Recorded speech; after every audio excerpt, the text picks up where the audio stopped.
Okay, thank you very much for joining us today and welcome to the webinar Gender Focal Points as Agents of Change.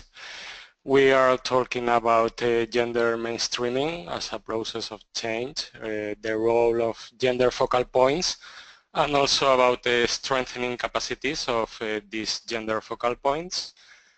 At the end of this webinar, you will be receiving some more information on the course Empowering the UN System Gender Focal Points, which is developed and implemented by the UN Women Training Center in partnership with the International Training Center of the International Labour Organizations.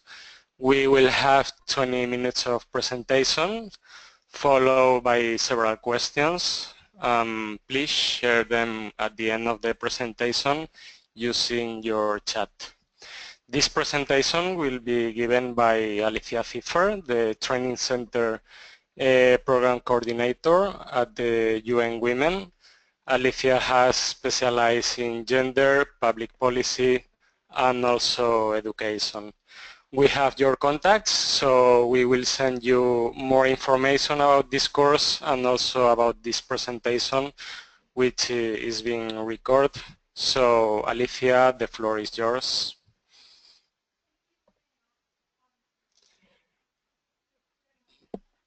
Please, Alicia, if you could unmute your mic. Yes, I'm sorry. Thank you very much, Jorge, and thank you to everybody for being with us today so that we can have an interesting knowledge sharing session. As Jorge was pointing out, today we will look at how gender mainstreaming can be a process, can be thought as a process of change, and what changes related to gender equality and women's empowerment need to be implemented for this gender mainstreaming process, for this change process, and how this links to a broader change process that can be supported by change management. After we look at gender mainstreaming as a change process, we will look at the role of gender focal points, what their functions are, what is normally included in their scope of work and what is not, and what it would mean for a gender focal point to be an agent of change. Finally, we will move on to the options for strengthening capacities of gender focal points to effectively become an agent of change. In this part, we will share with you the information on the course Empowering UN System Gender Focal Points, developed and implemented in partnership with ITC-ILO. So, gender mainstreaming as a process of change. What does this mean? Gender mainstreaming is a process. It's following the ECOSOC resolution that we all know, mainstreaming a gender perspective is the process of assessing the implications for women and men of any planned action that might include legislation, policies, or programs in any area and at different levels. It is a strategy for making the concerns and experiences of women as well as of men an integral part of the design, implementation, monitoring and evaluation of policies and programs in all political, economic, and societal spheres, so that both men and women benefit equally and inequality is not perpetuated. The ultimate goal of gender mainstreaming, and this is very important, is to achieve gender equality. This means that gender mainstreaming is a process, the tools, the means, and the end result that we're trying to achieve is gender equality. Many times, gender mainstreaming ends up being thought of as the goal itself. No, gender mainstreaming is the means to achieve gender equality.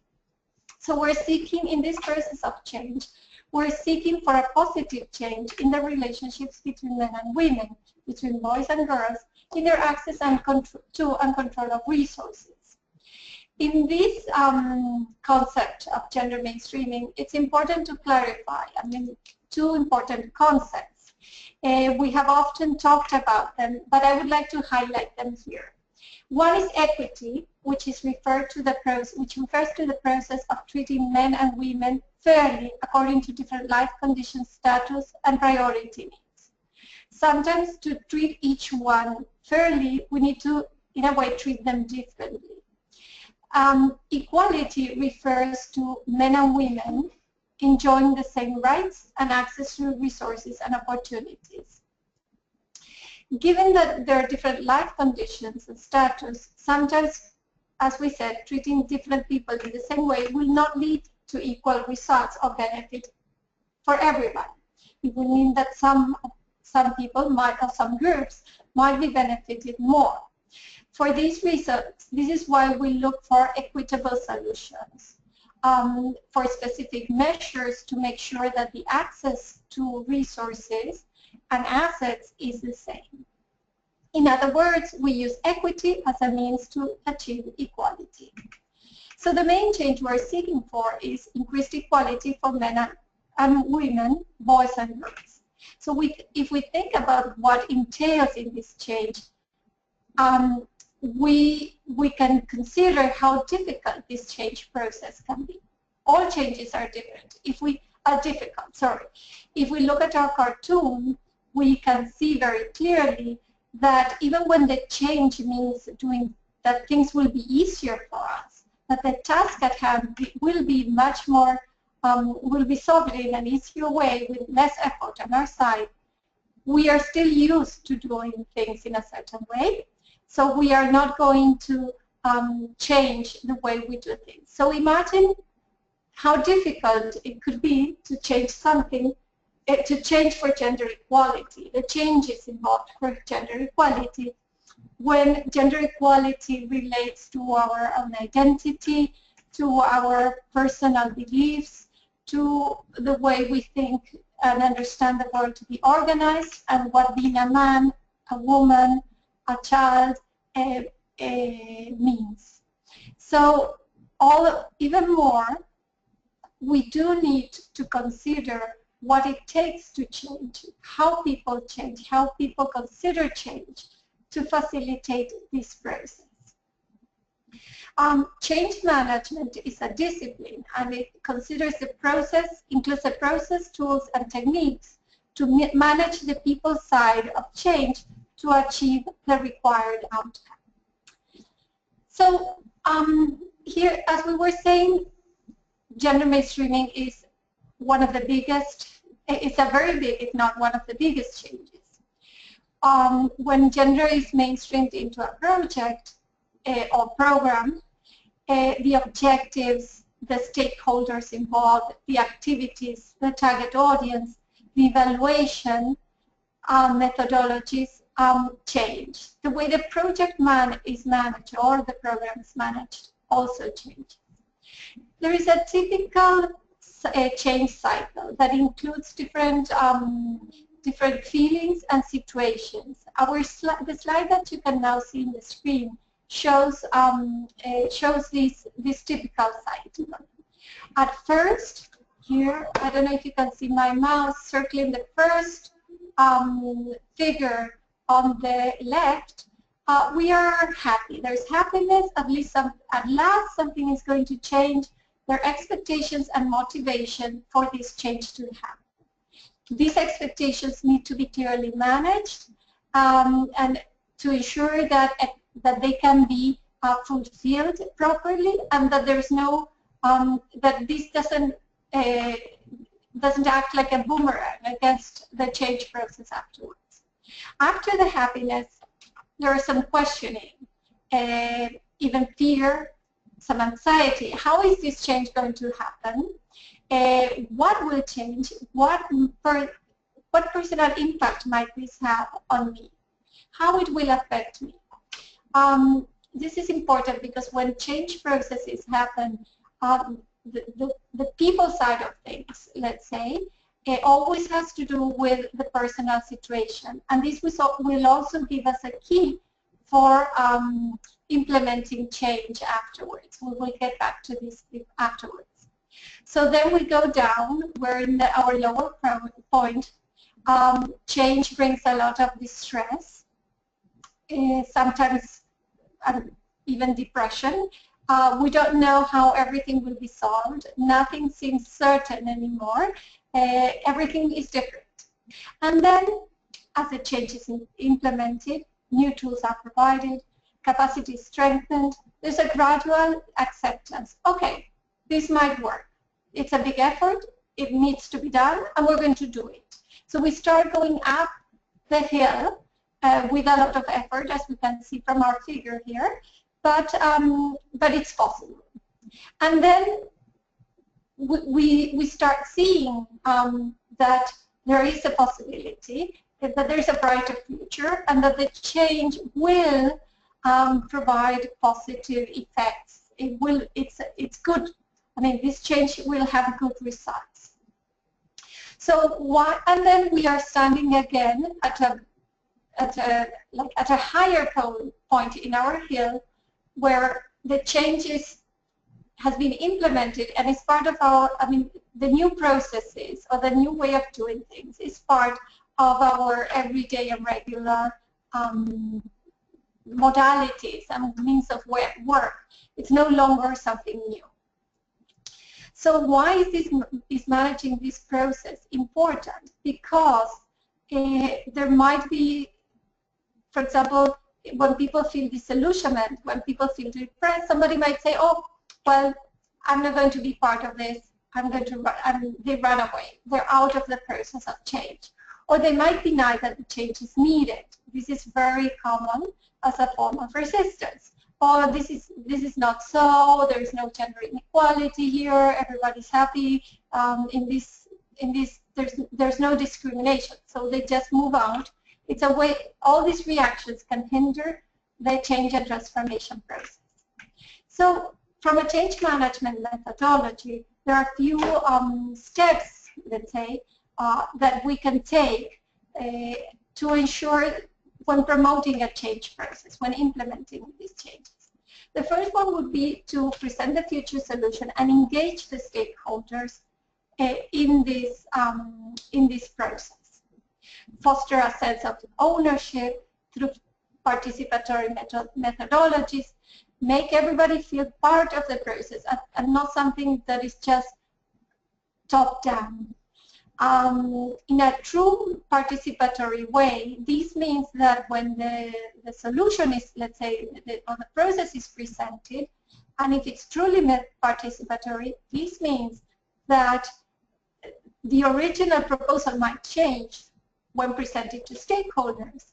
And this, provided that the aim, the objective that the organization has set to implement does not change, this is not necessary. I mean, if there is a change in the way things are done, because everybody is participating and because all stakeholders are involved, this is not negative. On the contrary, it will make everybody feel more part and active in the process. Building momentum, motivation is very important, but also to manage expectations. Supporting implementation is also part of the change management methodology, and this might include strengthening capacities, providing tools and resources, and building knowledge hubs. We will come back to this specific part because this is one of the key tasks of gender focal points as well. Then improvements continue to be implemented. This is not a one-time action, but a long process.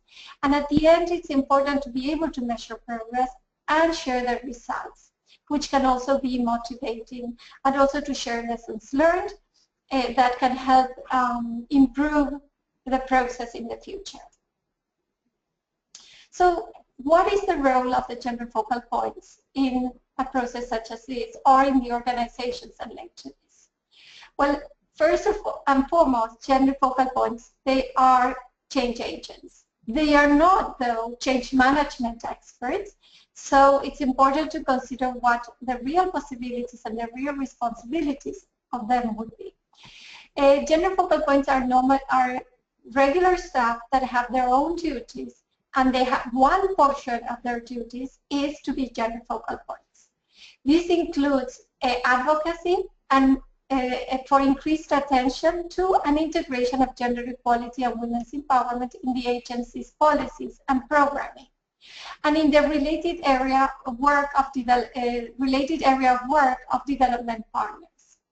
So Here is where gender focal points can support active engagement, participation. They can engage their peers, their co-workers. They can support building momentum that we were mentioning before. The gender focal points also serve as a hub for new information on gender equality and a conduit for information on what has worked well in the organization. So this is also what we were mentioning in the previous slide about supporting the implementation. So the role of gender focal points is one of advocacy, facilitating communications and connections related to gender equality and women's empowerment. At times, depending on the specific background, they may be called upon to provide gender expertise. However, gender focal points do not need to have this expertise. If they don't, then the role of the gender focal points is to assist colleagues and development partners to identify potential sources of expertise, which might be consultants, other organizations. For example, at the country level, in an interagency network for gender equality, it could be the young women staff or some staff that are specialists in gender working on the specific topic.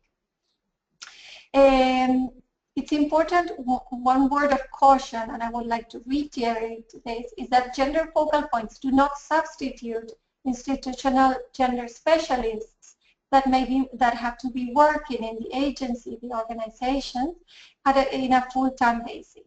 The gender focal point is more a role of supporting, advancing, reminding, but to adequately mainstream gender, we still need a gender specialist that can implement the gender mainstreaming or the gender policies at the agency level.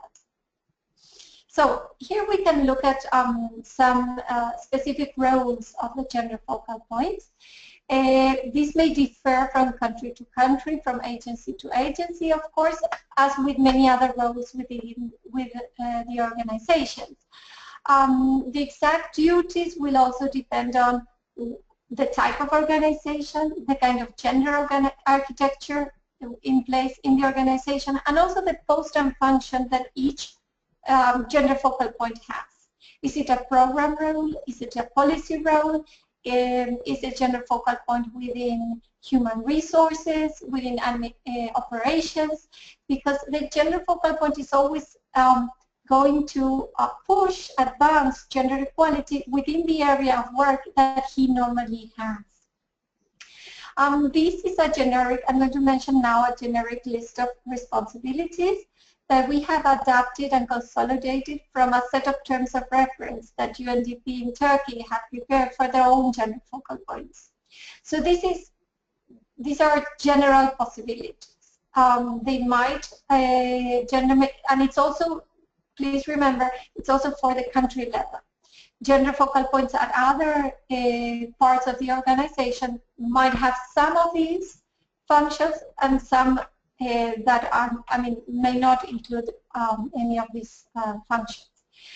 It's a good practice, and many agencies are now moving forward towards this, to integrate, to have formal terms of reference for the gender focal points and have this task integrated within the regular job performance planning and evaluation. This is important because it really helps on practical aspects to include these tasks as regular tasks so that there is enough resources and time are dedicated to this role as well. So gender mainstreaming, for example. To facilitate or coordinate the development and or implementation of a gender mainstreaming strategy for the office in a respective cluster or program area. So this is specifically related to gender mainstreaming. It can also, their functions can also be linked to technical support, advocating for inclusion of gender issues in a program or project formulation by researching which gender issues are relevant to this specific topic, ensuring that it's part of the project identification, formulation, and appraisal. In different studies that have been carried out, it was found that when there was, in a project design, when there was a gender focal point or a gender specialist, there was a higher degree of integration for gender issues in the program. So it's really something that can make a difference. Also to contribute to gender information and analysis to policy advice or dialogue, and to really introduce relevant gender dimensions at meetings within the cluster with partners at interagency and NGO meetings. In a way, the gender focal point is also reminding we have to pay attention to this topic. Regarding capacity development, the gender focal point might support or have a role in identifying the needs of colleagues for information and training in gender mainstreaming and obtaining relevant documents and training materials. It will support the organization of capacity building or training sessions within the office on gender concepts, gender analysis and planning, or other topics that might be of interest. It will also serve as a repository for gender information within the cluster. It's a person that can organize all the gender information and encourage staff to raise gender equality issues in the workplace as well. In all this, we can see how the gender focal point can support the implementation of the change process by providing different resources that are important, and information that is key to this implementation process. Specifically at the country level, the field interaction, the gender focal point might have to participate and contribute to the work of the UN interagency, donor, NGO, or academic networks on gender equality. There's interagency coordination also through the gender theme group. Gender focal points from different agencies work in the interagency groups that many times are also linked to the monitoring of the UNDAF and the development frameworks. Knowledge management activities include participation in institutional gender communities of practice and gender networks, sharing information and experiences with the institutional gender network also. Also to prepare inputs for global reports as required, and to compile information of his or her respective team to share with colleagues. How much the gender focal points can do depends a lot on how much time also their supervisors have allocated to gender focal point functions. Many times, in the end, in practice, the role of the gender focal point is just on top of other duties. So becoming a change agent, we have different options. One thing is that we can all expect that things will change just magically. Something will happen. We hope that it will happen. Or we can also try to embrace a change and be the change that we wish to see in the world. As the slide says, we can, in the training center, change is also promoted through the training processes. This is an integral part, a key part of our approach to training. As we mentioned before, to implement changes, we must have a transformation, awareness raising, and strengthening capacities. Gender focal points need sometimes they don't, but should receive training if they need it. Let's put it that way. Or any type of capacity strengthening process that might be adequate to the situation. So for the training process, training for gender equality, training center training for gender equality is a transformative process that aims to provide knowledge, techniques, and tools to develop skills and changes in attitudes and behaviors. It is a long-term process, ongoing, that requires both political will and commitments from all parties in order to create an inclusive, aware, and competent society to promote gender equality. It's a strategy. Again, training is not the end in itself. It's a strategy to effect collective and individual transformation through consciousness raising, empowering, learning, and knowledge building and skill development. So training helps men and women to build gender competence and acquire the knowledge and skills necessary for advancing gender equality in their daily lives and work. So it's for the training center, and the UN Women, it's an important part that will help us deliver commitments to equal human rights for all. So specifically for the gender focal points, the training center, together with the ITC ILO, have developed a course for empowering UN system gender focal points. The empowerment process is facilitated, let's say, through a series of activities, knowledge sharing activities, learning processes, and delivered in an online and face-to-face methodology. There are 3 weeks online first, and then 1 week face-to-face learning that is delivered in Turin, in Italy, in our open course. And the course explores key areas that have to do with all these functions that the gender focal points have to perform. It examines the UN gender architecture and the global framework for global normative framework. It reviews gender mainstreaming tools, for example, the UN system-wide approach to gender equality, also known as UN SWAP, different tools for and guidelines for mainstreaming gender in the UNDA at country level, and also we look at what happens with the not so common or hard areas. Now, how do we mainstream gender in procurement? How do we include gender in legal aspects, insecurity?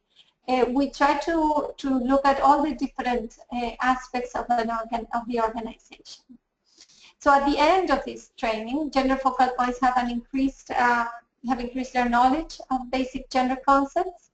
They have a better understanding of the different thematic areas that deal with gender equality and women's issues, and also a clearer understanding of the normative framework and the gender architecture in the UN. We also look at advocacy and communications that have a lot to do with their roles, and also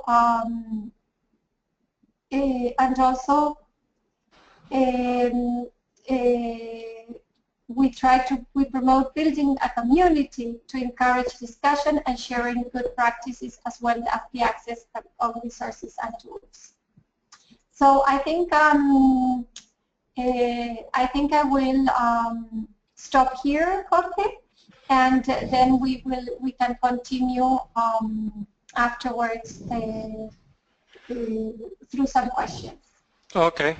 Thank you very much, Alicia, for this very comprehensive and interesting presentation. So we are starting now with a few questions we have received from several participants. So Alicia, can you share with us some results or impacts of this course? Yes, there are some very interesting results that we have had with this course. For example, one, in some organization, in one organization, after coming to our workshop, to the course, one gender focal points told me, well, I just sat with my supervisor and I presented to him a plan of how I'm going to perform my duty, what activities we will be doing for the next year, and what resources I will need. And she said this was possible thanks to the course to go into the course. No, I wouldn't have been able to do this without the course. And also at another agency, they shared with us that they wanted to implement the gender marker, which is also a requirement of the UN SWAP. And they said that they had in this case, we had a specific workshop with them delivered at their own agency. And they said, well, the workshop triggered implementing this policy. So it's interesting. We're trying to register and to document the experiences so that we can also feed back into the course through these lessons learned. Okay. Alicia, can you tell us a bit more about the past courses that the UN Women Training Center and also the ITC ILO have delivered? Yes, of course. Besides doing this open course, was started in 2013. That's when we did the first course, the pilot, and from then on we have been, from this first session we have improved it and changed it slightly. We deliver it each year in English and as an open course. Sometimes we have delivered it in Spanish also as an open course in the training center in Santo Domingo, but normally if it's in English, it's in Turin. But what we also do, and I think that this is also very powerful as a change process, is to deliver it on a customized basis for specific agencies or countries. For example, one specific agency, we have the 3-week online phase, we have the face-to-face, but we can adapt and focus on areas of specific interest. At a country level, it's more cross-agency. So we can go to a specific country and work with all the gender focal points from all the different agencies on specific topics.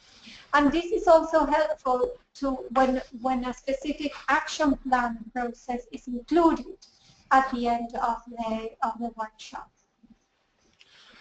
So both modalities, interagency and agency focused, are very powerful in promoting changes. Also, when it's an open course, it has the advantage of meeting other focal points from other parts of the world, from other agencies with the same or other difficulties. And this is also good for awareness raising of, sometimes we don't see where the resistance is, where the conflicts are. And so this also has proven to be very, very powerful. Alicia, is this course only being implemented as an open course in Turin? What other modalities are there? Well, as I was mentioning before, it's not only an open course, it's also a workshop. And it can also be implemented on a customized basis for a specific agency, or we can do it for a group of agencies on demand. For example, we could prepare one in New York or here in Santo Domingo, or anywhere we can do it in French, Spanish, or English, so that it can be more useful to more staff, to more gender focal points. Okay. We have received a consultation from a participant, Alicia, asking us to what extent the course may be tailored to the needs of specific participants. For example, if a person works at a secretariat for a multilateral environmental agreement which does not do much in the way of project planning. The work is focused on biodiversity policy, which is not directly addressed in much of the gender literature, for example. Yes, well, we try to, before doing starting the course, we do an assessment of the training needs and capacities of the curriculum. So we try to, and we use this information to reorient, let's say, to adapt our curricula of that specific course. So then we can use this information to include different case studies the reading material, provide different, and so that we can adapt the learning process in the online phase and in the face-to-face, bearing this information in mind.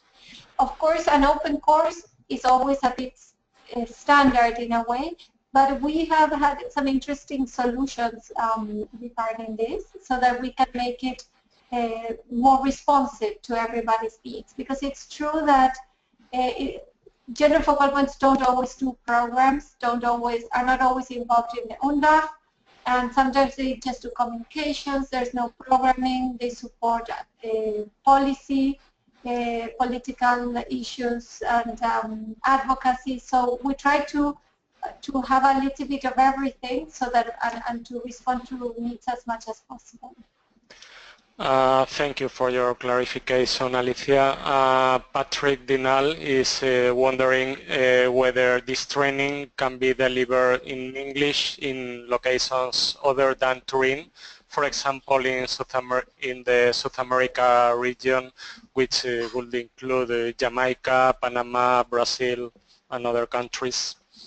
Yes, we could have a conversation and to see when it would be suitable and if it would be better for participants, for example, to come to Santo Domingo or for us to go somewhere else in Latin America, and we could plan a workshop in English or Spanish depending on what the